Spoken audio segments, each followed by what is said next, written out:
Ramadan, and it comes easy. I don't want you to like stress yourself out. Like I'm not doing things perfect. Start with worshiping like with the belief system of like, wow, God is actually out there. Let me like change my life. Let me be kinder. Don't think too much about, am I doing this wrong? Am I doing this wrong? Start slowly because everything will come easy to you. And like always on your free time, like don't listen to music. I know it's hard, but like listen to a lecture or something. Like do something that you're gonna like learn off of that's gonna benefit you. And then slowly like the acts of worship is gonna come naturally and it's gonna like, it's just gonna manifest your life and it's gonna be easy. So don't stress yourself out too much because I know it could be stressful. So that's all. Next. Let me ask a question. Do we have anybody who is not Muslim here? MashaAllah. Yeah, they are our guests. That's very good. Do you have any question about Islam or about anything which bothers in you? No, I think that it's really great hearing all the different perspectives. And I'm Seventh-day Adventist, so my sister and I, and Christina, she invited us, my younger sister. And, I think it's really great that she is following her path and she's following her religion, and we want to support her and learn, because I think when you don't ask questions, then it opens room for interpretation. Yeah. And so I come today to really learn more, and Christina's also very helpful in helping us understand, because we want to respect her and she respects us. So That's good. No questions at this point. That's good. That's awesome. Now, do you have, did the Sister Christina give you Quran? No, That's but it. I have seen it. Really? Wow. Yeah. Baby steps. Baby steps. No, sister, you see, like I said, the biggest enemy for a human being is to become ignorant about something. And that ignorance brings fear. When you see somebody and you don't know who that person is, you start getting fear. And when the fear produces that arrogance, you say, I better attack him before they attack me. This is all the lack of knowledge. And that's why in book of Isaiah, God says, let us reason together. So you have to reason together. You have to know. To get to know your neighbor. Because you see, one of the commandments in the book of Exodus, chapter 9, he said, do not testify false against your neighbor. Then how do I testify false against my neighbor when I don't know nothing about my neighbor? I talk about my neighbor what I heard in CNN or Fox News. And your neighbor is just across the street, right there. You're just knocking in the door and say, can I ask you who you are and what you believe? Now, you see, the problem is that, you know how many Muslims we have in America? At least 10 million Muslims. In the whole world is 1.8 billion Muslims. Now, among these people, there are engineers, doctors, smart, shepherds, cleaner, any kind of, you're looking for is there. So now, 1.8 billion people, they believe in something called Holy Book for them, Quran. Now, if I ask you how many of the novels or romans you read, well, they are fiction, like Harry Potter or this. You say, I read a lot when I was in school and this. And you know they are fiction, but you read it for entertainment. Now, you have a book with at least 1.8 billion people believe is the divine book from the Creator. Now, you owe it to yourself to read it. Not because you have to believe what is in there. He said, but at least I know my friend what he believed. I know my neighbor what he believed. So you can educate yourself. Because if I ask you, what do you know about the Chinese? Huh? You say Chinese, they have blue eyes, blonde hair, they eat pizza, they speak Italian. You look at me like, what are you talking about? Chinese? Blue eyes and blonde hair? Why? Because you look weird to me. Why? Because 25% of population in this world, they are Chinese. And you don't know nothing about them. Guess what? 25% of population in this world, they are Muslims. And you don't know nothing about them. You let the Fox News to tell you. So that's why we say, let's reason together. At least we can agree to disagree. We don't have to agree for everything, but we can agree to say, I know where you're coming from. And I know where you're coming from. So that's the best way. And believe me, if we get this, then you will see that the society will change. There is a word called in the Talmud, in Hebrew, takun alem. They said, let us repair the world. I don't know how to repair the world. It's too big for me.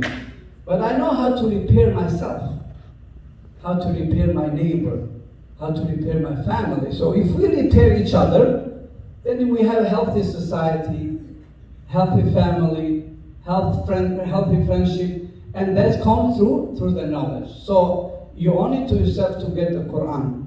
And before you leave, and go get Chase, two of them, please, give it to the sisters and the other books, because they will forget.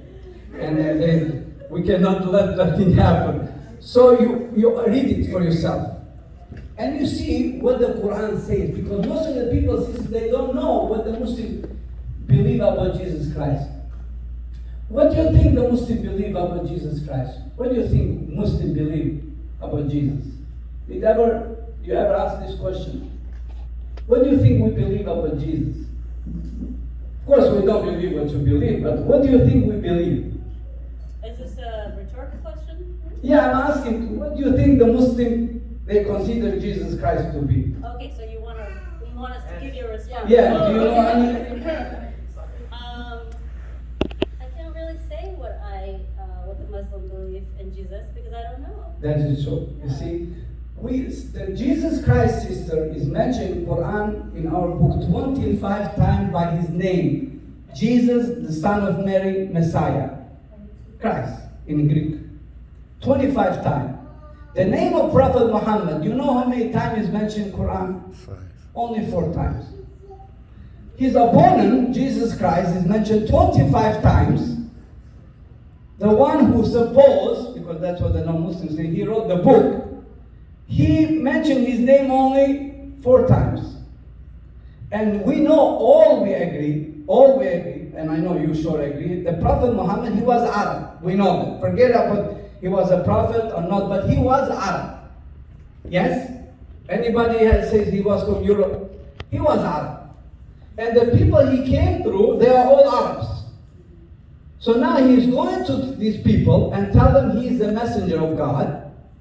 And he tells them, listen, do you remember that Jesus, the Jewish man from Bethlehem 500 years ago? Yes. He is the chosen man of God. He's the mighty messenger of God. He is Messiah. His birth was miraculous with no man intervention. He was doing many miracles. He was healing the blind and the lepers with God's permission. He was giving life to the dead with God's permission. He protected his mother when he was a babe, when he spoke in a cradle. And he was kind to his mother and he was kind to his people. You think the Arabs will take this to believe, because this Arab man, he's praising the Jewish man more than he would praise his own people. I mean, when you run for president, when one day Christina will do that, or Benjamin, usually you give promises to your people. It's, I will reduce the taxes, I will be this to you, I will do this to you, so they can vote for you. But this man, Prophet Muhammad, he goes to the Arab and he's praising the Jewish man, not Arab man. And he's telling them, you remember his mother? Who is the mother of Jesus? Mary. We have the whole chapter in Quran, in that book, the chapter 19 is called Chapter of Mary. Whole chapter is dedicated to Mary, the mother of Jesus Christ. How honored she was. And in chapter 3, talking about the whole family of Mary, not just Mary, even his uncle and all the family, the lineage of Mary. And in there, in ayah 2, God says, Ya Mary, Inna Allah istafaki wa tahharaki wa istafaki ala nisa al-alamin. O Mary, Allah has chosen you and purified you and chosen you as the best woman above the woman of the all nations. This is in Quran. If I read it to you, you will think this is in the Bible. In Quran, God tells to all of us and to Prophet Muhammad, because this Mary is the chosen woman, not among the Jewish, among the whole woman of the nations. Now imagine Prophet Muhammad, he's telling them to the Arabs, that Jewish lady, she's better than your wife, she's better than my wife, and my daughter, and the whole woman of the nations. You think the Arabs will take that, will buy it? They didn't. That's why they tried to kill him. That's why he migrated. But why he has to go out of his way and please and praise the opponent, which is his mother. You know, in Quran, we don't have a chapter of Aisha, which is the wife of the Prophet. Or we don't have chapter of Fatima, which is the daughter of the Prophet. Or we don't have chapter of Amina, which is the mother of the Prophet. But we do have chapter of Mary, the Jewish lady who was the mother of Jesus Christ, the son of Mary, Messiah. Why he has to do that? I told all the time to my brothers Christian, account for that. Why this Arab man has to go out of his way and please the opponent and waited on the Arabs to believe he is the messenger of God?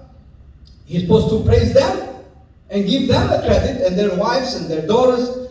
Why he has to do that? Because Jesus told us he will not speak from himself, but whatever he hears, he shall speak. And he will tell the things to come. And he will glorify me. What is the attribute of that person? He said he will not speak from himself. Who is that person? We say. This I'm talking about the Muslim perspective. That person who is 8 masculine pronoun of the third person, what Jesus mentioned in John chapter 16. Beloved, I have many things to say to you, but you cannot bear them now. When he, the Spirit of truth, will come, he will guide you to the all truth. And he will not speak from himself.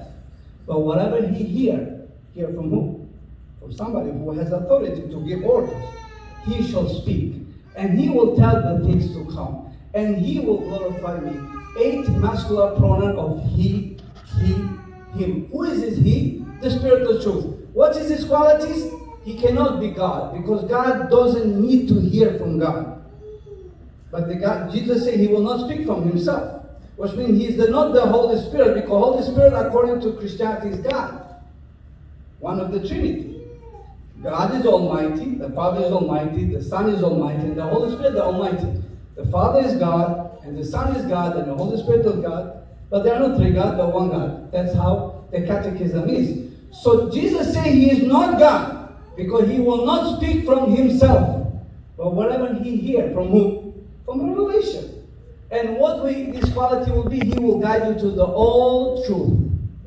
Which means the all truth wasn't with Jesus. Because otherwise it doesn't make no sense when Jesus said he will guide you to the all truth. He said, I have a lot to say, but you cannot bear them now. I mean, the whole truth is not yet to come. It's not with me, it's yet to come. Because that's why I say all truth would mean all. And how the all truth can be if it's not tangible, touchable, if it's not a book. If somebody says, I heard voices, that voices, the Jehovah's Witnesses, they heard voices, Mormons, they heard voices, Catholics, they heard voices, Protestants, they heard voices, and they all claim that voice could be Holy Spirit. But how many Holy Spirit we have? Because everybody hears the voices and they are not the same voices, because they don't believe the same thing. So the voice could be devil, could be angel, could be, but his voice, we cannot be touched, we cannot be confirmed. But the only way to be the all truth must be something what you can test it. It's okay, this is the all truth, I will put it in test. And the only book, God says, only book, which put the challenge, you will not find in the Bible, which put challenge to test is the Quran. It says, look, if this book you think is not from God, then try to look on it and see if you can find contradiction. Who said that? Quran. So he given us a test. He say, anything you want to look for it, here we go. The book is in front. See if you can find the contradiction. The only book who claim that this challenge is the Quran. There's no human being can write a book and want the people to believe in that book, and then he challenged them. He said, listen, whatever you see in this book, try to find contradiction.